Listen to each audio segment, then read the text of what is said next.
नमस्कार। आज हम बात कर रहे हैं मुंबई की एक हालिया घटना पर। एक व्यवसायी हैं सुशील केडिया, उनके दफ्तर पर हमला हुआ। जी, और ये सिर्फ एक हमले की खबर नहीं है।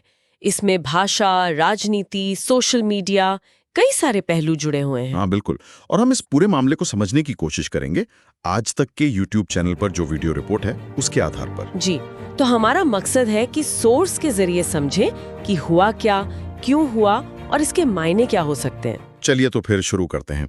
घटना है मुंबई के वर्ली इलाके की। सुशील केडिया, जो शेयर बाजार के जाने माने नाम है, उनके ऑफिस में तोड़फोड़ हुई। हाँ, शीशे तोड़े गए, पत्थर फेंके गए और जो आरोप है वो महाराष्ट्र नव निर्माण सेना यानी मनसे के कार्यकर्ताओं पर है। अच्छा, लेकिन ये सब हुआ क्यों?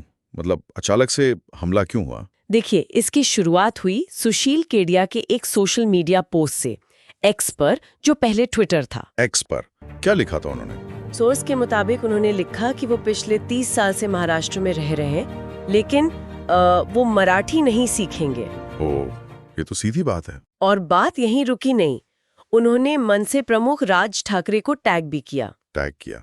क्या कहते हुए? लिखा कि उन्हें जो करना है कर लें। अरे, ये तो मतलब खुली चुनौती हो गई। जी बिल्कुल, इसे एक तरह से सीधी चुनौती ही माना गया।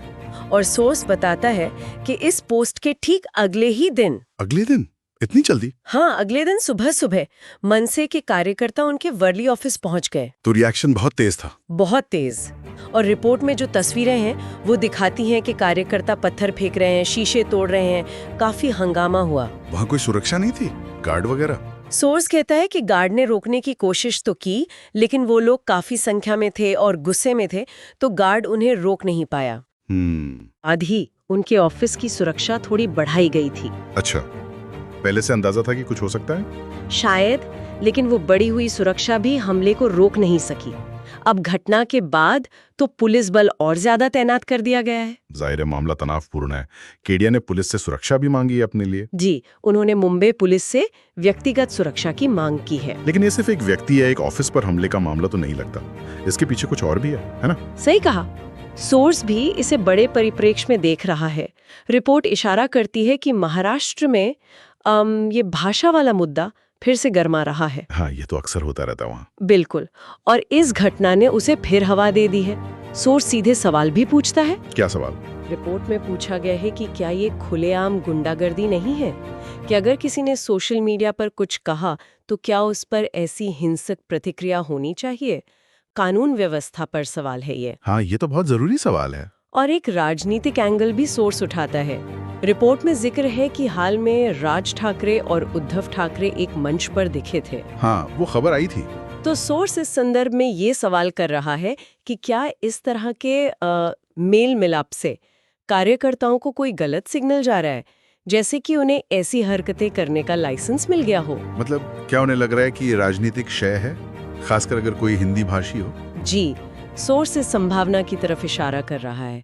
वो इसे एक संभावित राजनीतिक संरक्षण के एंगल से भी देख रहा है। तो अगर हम पूरी बात को समझें, एक सोशल मीडिया पोस्ट जिसमें मराठी न सीखने और चुनौती देने की बात थी, हाँ, उसके जवाब में अगले ही दिन मनसे कार्यकर्ताओं का हमला। जी, सुशील केडिया के दफ्तर पर तोड़फोड़।